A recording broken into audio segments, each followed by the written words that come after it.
MK, and I am joining the Stretch the Sketch gang again for another amazing layout that we are going to stretch. Here's the sketch that we will be trying to stretch today, and I'm also going to be using my foodie kit from the Not Just for Boys Kit Club. I absolutely fell in love with this kit, so I'm going to go through it really quickly to show you guys what was all in the kit, and then I'm going to realize that my, I don't know what it's called, but it's like a fob hanging down from my camera, and that actually keeps my camera when I shift between my phone and my camera, that prevents it from actually falling on my desk and possibly breaking. But I don't realize it's hanging down and in the way until a little bit while from now. So anyways, just going through all of the little cool things that were included in the kit. These recipe cards by Heidi Swapp were a cool little add-on. I was like, oh my gosh, I was thinking about how I was going to map my photos, and now I think I have an awesome idea. And then these cute little charms were adorable. Oh my gosh. Here is a stencil by Echo Park. I absolutely love the stencils that I have been collecting within my kits. Now, I'm not familiar with any of these papers, to be honest. I have no idea. I didn't know any of them. So this one is by Jen Hadfield, and it has got some adorable colors in it. I just love the color combination within this one. Here's an Echo Park Good Day Sunshine one, and it's got some really cool popsicles and things on the other side. And when I flashed it real quick, I thought, are those words in there? No, it was sprinkles, but they looked like words. Here's an Amy Tan piece. It's from Slice of Life. Sorry, I'm reading as I'm bringing them in. But I absolutely love this craft piece with the scallops. That was my favorite one. Here is another Echo Park. It's from Homegrown, right there. Love all the milk cans, but my favorite is this gingham. You guys, every time that I think of a foodie page, I think of red gingham and a picnic and ants and watermelon. And even though that's not what I'm eating, that's what I want all over my page. I don't know exactly. I think this is a Reminisce piece. And I do have to say that this piece here was pretty thin on the scrapbooking side. My blade in my trimmer wasn't up to par, and it never is, to be honest, but it wasn't up to par, and so I had to be very delicate in cutting that Reminisce paper. All right, and then here's a Carta Bella piece. I absolutely love the distress in this one, and the mixing, what are they called? The whisks on the other side. And then we've got an entire sticker sheet of really cool things from Homegrown Echo Park. Yeah. Sorry, I'm just staring at it to see all of the really cool elements. And every kit that comes from the Not Just for Boys Kit Club comes with a die cut or a cut file that is pre-cut. These sequins are adorable. Can you guys see all of those cute little avocados in there? Oh my gosh. And then I opened one of them. I can't remember which one it was, but there's little eggs in there too. Ah, it's so cute. So then for the add-ons, I also pulled out some Freckle Fawn pieces. I don't know exactly if there's a collection or anything, but they look like they match. So they look like they're from the exact same collection. But I'm going to add that into the kit as well, just for my labels, because I do have 3 restaurants that I want to put all on one layout. And it was just a weekend that I spent in Salt Lake with my girlfriend during the Pinners conference. Yes, conference. And so basically, I just wanted to take a 2-page layout and document all of the really yummy food that we went and ate and the different restaurants instead of, making a layout for each restaurant. Yeah. So after picking out all of my papers, I thought at first that I really wanted to pull in some yellow because of that one food, that one picture of the bowl with the yellow table in it. So I really did want to bring in some yellow, but that piece of paper from Jen Hadfield definitely didn't go with what I already picked out. So I opted not to leave it. And because of in the sketch, there's like 3 layers, like a pattern piece and then a mat and then another mat on there, I was trying to figure out, I only want to do 2 layers, but I was trying to figure out what layer do I want to do. And I just absolutely love this pop of red when I bring it into the layout. And so I take a hot minute to figure out exactly how I want all this laid out before I just start, trimming and cutting. At first, I thought that I wanted my big piece of paper cut. I wanted it to be the red gingham. And then I thought about it and I was like, but how would everything else go into place? Well, then I liked this chalkboard reminisce piece as my larger piece. And so that's when it all started falling into place and I was like, oh, yay, it's going to look great. So here are, I'm going to show you guys my mathematical skills here in a minute because, that's how I roll. So I just cut down my piece where I needed it. And instead of turning it and cutting it down where I needed it, I cut it wrong. Yeah. So I already messed up. Yay. Don't ask me, but that's what happens. And I almost did the exact same thing with my reminisce piece. So I had to flip it over and check to make sure that I was actually cutting 6 inches at 6 inches. So my piece, because I only have one of this chalkboard collage piece, I actually am only cutting it at 6 inches, even though I probably would have preferred it to be a little bit taller. I really would. If I had 2 pieces, I definitely would have done that. But I usually don't get the paper add-ons from the Not Just for Boys Kit Club, only because of the fact that I don't know. It's one of those things that there's so many papers already in the kits that I don't feel like I need more, in all honesty. But it would have been handy this go around. Yes, it would have.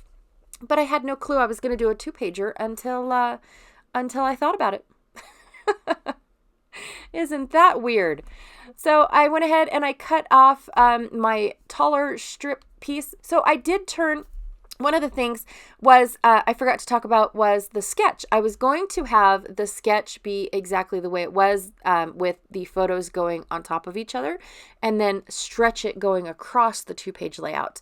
But then I realized that I didn't like that, especially when my photos didn't have a place to land. So I decided to flip my sketch to where the large piece is down at the bottom, and so that band going across the layout or the sketch is going to go up and down instead of left and right.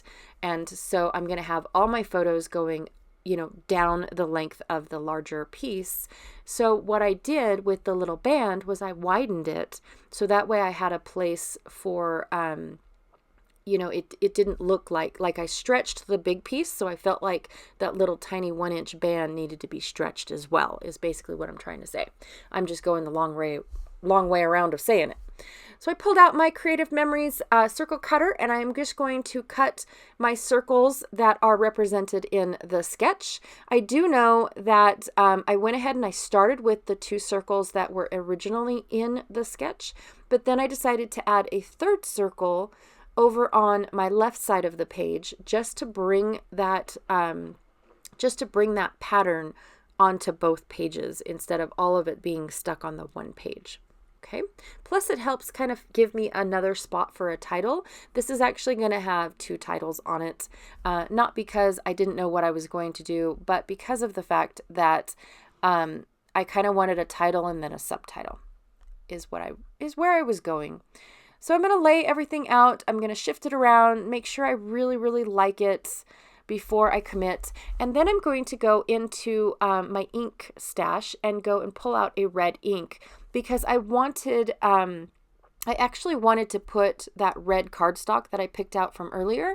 I wanted to put that behind my my circles, but when I use the Creative Memories circle cutter, it's too big of a mat for me. I like the circle mats to be a little bit skinnier, a little bit less noticeable. And so I got that effect by using ink instead of paper for my mat, for my circles.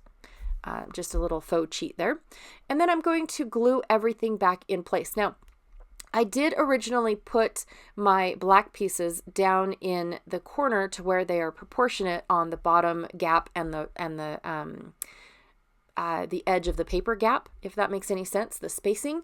But because of the fact that my green piece is almost the exact same size, I had to push my black pieces up just a little bit. And when I looked at the sketch again, it did the exact same thing. So I was like, oh yay, I am following the sketch. Go me. So I thought that I would back my cut file really quickly. That way I can go ahead and put a title on there. At first, I wasn't going to use black. When I was first flipping through all of the papers in this kit, I saw gray. I didn't really see big bright black, or stark black. I kind of sort of saw gray, but when I brought in the gray pieces, they definitely weren't what I thought they were. It definitely is a black, a black-based kit. And especially when I am using the chalkboard piece, but that's where I see my gray is in that chalkboard piece. But anyways, I decided that I was going to do black on my banner for this adorable cut file. You guys, I love this cut file. It is absolutely perfect. And putting it on this circle just speaks restaurant. If that's a thing, it speaks restaurant to me. It's like the napkin and then like a barbecue. That's what it is. It reminds me of a barbecue, and I'm like, oh yay. So I wasn't cutting my paper right there. Basically what it was that, again, my trimmer is not up to par. I'm lazy and I don't like to change out my blade until I absolutely positively have to. And so basically what I do is after I'm done gluing my papers down to my page, I take the edge of my scissors or the tip of my scissors and I tuck in all of that little scraggly bits. So I run my scissors down the side of the cut pieces really quickly just to get rid of that scraggly piece. Now, if this was one of my grungy layouts, doesn't bother me one bit because it already did the distressed edge for me. Go me. I get double bonus. But because this is a nice clean layout, I opted not to do that part of it. So gluing down everything else, I am going to lightly tack my photos down too, so that way they quit shifting on me, but I'm not sure exactly what I want them. Now I printed my photos with this white border on them already, and so basically I just took my trimmer and trimmed around to make it all kind of even, because sometimes when you print on a border, some borders are wider than others. They're not exactly perfect. So I think the photo printer does that on purpose. So you have to bring out your photo trimmer. So I'm just saying, I think that my technical tools that are supposed to make my life easier, they still keep me working and thinking, in all honesty. So I definitely wanted to angle that one standalone photo. I don't have any other photos of that restaurant. I thought I did, but this is my favorite restaurant, or it's my favorite restaurant when I am in Salt Lake that I always try to go eat at. It's called the Blue Lemon. I absolutely love it. But also in our walking, so we walked a few blocks down the road to see how far our hotel was from the convention center that the conference was at. And during our walks, we found a place called Toasters. And we thought, hey, let's go check it out. See if they have lunch. They have outdoor eating because we just love the outdoors. And so we stopped in there real quick. And it just was awesome. It was kind of like a Subway where you go in and you place the order, but everything is toasted. They had a nice, yummy soup to go with it. Oh my gosh, it was amazing. So we actually ended up eating there twice. So I have two pictures from both of our trips, and that's why I kind of write down Toasters ×2, because you could tell that it's not the same exact trip in the photos. And then, like I said, Blue Lemon, we had to drive all the way over there to go eat at it. But I absolutely love, oh my gosh, you guys need to go to Salt Lake and eat at the Blue Lemon. There is, I believe, 3 of them now. Correct me if I'm wrong. But when I first went there was only the one. And then I realized that there was 2, and now I believe they have 3. So they are very successful and very yummy food. Oh my god, it's so good. And then the last one The last photos, we decided to eat in at the hotel, and my girlfriend says, hey, let's try this Italian restaurant that I'm not even going to try to pronounce because I don't know. I even had to look it up to see how to spell it. So she says, let's try this Italian restaurant. And I said, oh, that's great. So I called to place our order and see if they delivered. And they were like, yeah, nope, we don't deliver because of the pandemic that's going on. Okay, fair enough.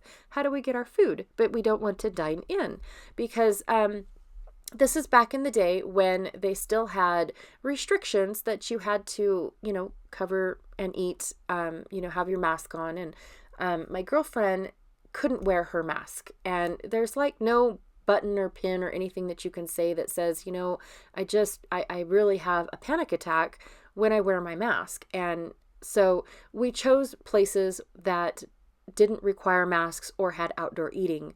And this one didn't when we went to go and eat in. So we opted to go back to the hotel and see if they delivered. Well, they don't. So they said, we have curbside pickup. Excellent. How do we order?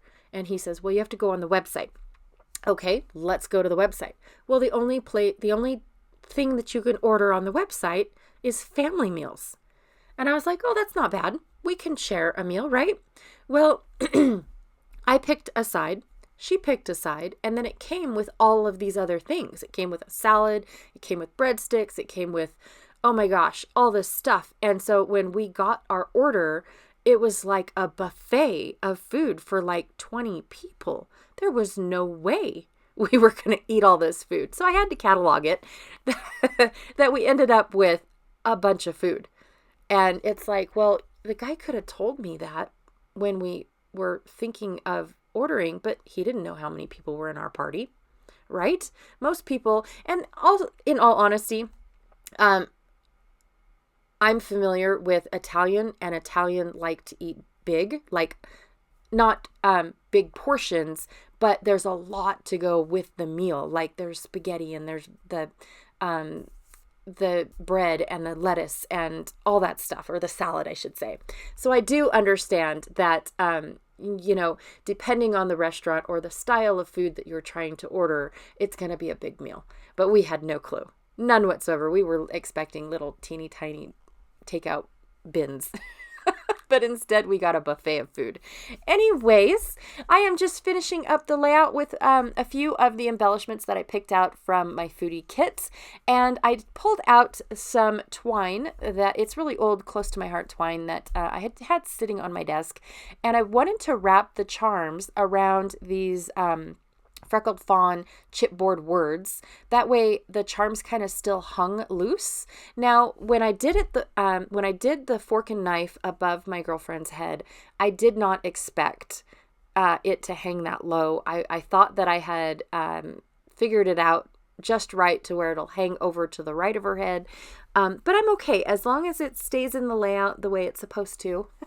I might tack it down so that way it is to the left or the right of her head like it's supposed to. But other than that, it is okay. The other charm is kind of sort of hiding the light from the lamp because it is kind of sort of a little bit obnoxious and bright in the photo. So I do like that little bit of cover up. And then I'm going to put my last little piece down over on the right-hand page. It's just a cute little saying about eating together. And then I'm going to write down all of the names of the restaurants that are there. I had to go and look up the Italian one, like I said earlier.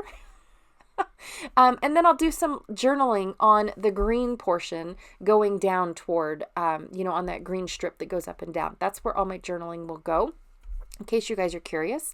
I also had is it a viewer? I'm not really sure. I had a subby actually ask me to do a couple layouts to where I could show some hidden journaling. So I'm going to do that here pretty soon. I've also had a bunch of people ask me about my Scan and Cut. Now, I'm not sure because of where all of my machines are housed, so I can constantly have them plugged in and use them on a daily basis. I'm not sure how I'm going to be able to do that just yet, and I am definitely not tech savvy enough to do screenshots of my computer. I can tell you guys that. But I will try my hardest to to do what I do with my ScanNCut, but I do know that there's lots and lots of other tutorials out there with ScanNCut. But I will show you guys because I have noticed that some tutorials just aren't what I'm looking for. So anyways, I am finishing up with these adorable little sequins. You guys, I can't wait to play more with these sequins. The avocados, I don't care if we're having avocados or not. I had to have them on my layout. And the little fried egg that was in there, that was a cute little discovery that I found. I didn't know that those were in there. They're adorable. Oh my gosh. You guys will see them in the close-ups, I promise. And I did forget to put some sequins in a few other places where I have embellishments, but I don't plan on fixing it. I like the sequins where they are, and I'm good to go. So here are the close-ups. Be sure to watch everyone else's playing along with Stretch the Sketch. I really, really want to see how everyone else tackled this sketch for sure. Most definitely. And I will definitely check y'all later. All right. See ya.